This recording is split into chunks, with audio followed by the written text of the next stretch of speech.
Hello বন্ধুরা, কেমন আছেন সবাই? আজকে সকাল সকাল বেরিয়ে পড়েছিলাম দক্ষিণেশ্বর আর আদ্যাপীঠের উদ্দেশ্যে। প্রথমেই মা ভবতারিণীর দর্শন করে দিনটা শুরু করেছিলাম। সপ্তাহের মাঝের দিনে গিয়েছিলাম, বুধবারে। তো তার জন্য মন্দিরে একদমই লাইন ছিল না, আর খুবই সকালে গিয়েছিলাম, সেটাও একটা কারণ হতে পারে।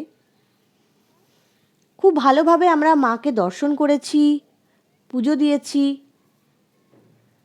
তারপর মন্দির থেকে বেরিয়ে এসে মন্দির প্রাঙ্গণে কিছুটা সময় কাটিয়ে চলে গিয়েছিলাম সোজা গঙ্গার ঘাটে।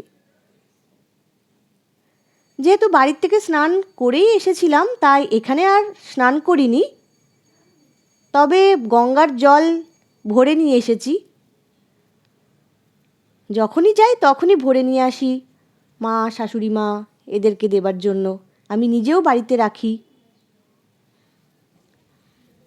তারপর আমরা এখান থেকে বেরিয়ে পড়েছিলাম আদ্যাপীঠে, আদ্যা মাকে দর্শন করার জন্য।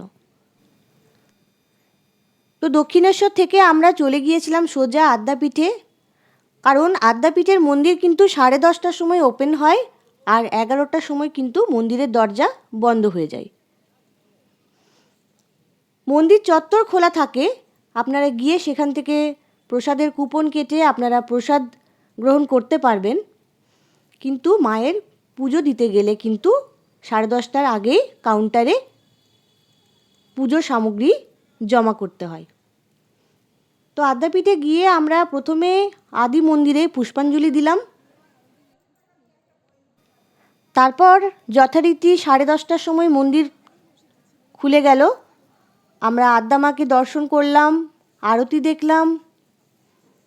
খুব ভালো লাগে। এই আধ ঘন্টা সময়টা যে কিভাবে পেরিয়ে যায় বন্ধুরা, তোমরা বুঝতেই পারবে না। মায়ের নাম গানে, রাধাকৃষ্ণর নাম গানে পুরো সময়টা পের হয়ে যায়। 11টার সময় মন্দিরের দরজা বন্ধ হয়ে যাবার পর আমরা যে পুজো সামগ্রী দিয়েছিলাম সেটা নিয়ে নিলাম।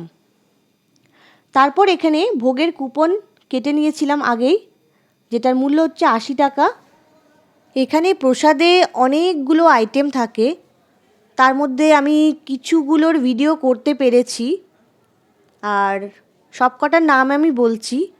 পোলাও, বেগুনি, খিচুড়ি, সাদা ভাত, 2 রকমের তরকারি, পায়েস, চাটনি। কত যত্ন সহকারে প্রসাদ দেওয়া হচ্ছে আপনারা একবার দেখুন। ভগবানের প্রসাদ পেতে কার না ভালো লাগে বলুন, তাই না? প্রসাদ গ্রহণ করার পরেই আমরা তাড়াতাড়ি বাড়ি চলে এলাম, কারণ আমার হাজবেন্ডের অফিস ছিল। তো এইভাবেই একরাশ মনে শান্তি নিয়ে আমরা বাড়ি এলাম। তো বন্ধুরা, এই ভিডিও আপনাদের কেমন লাগলো অবশ্যই জানাবেন, আর অবশ্যই পাশে থাকবেন।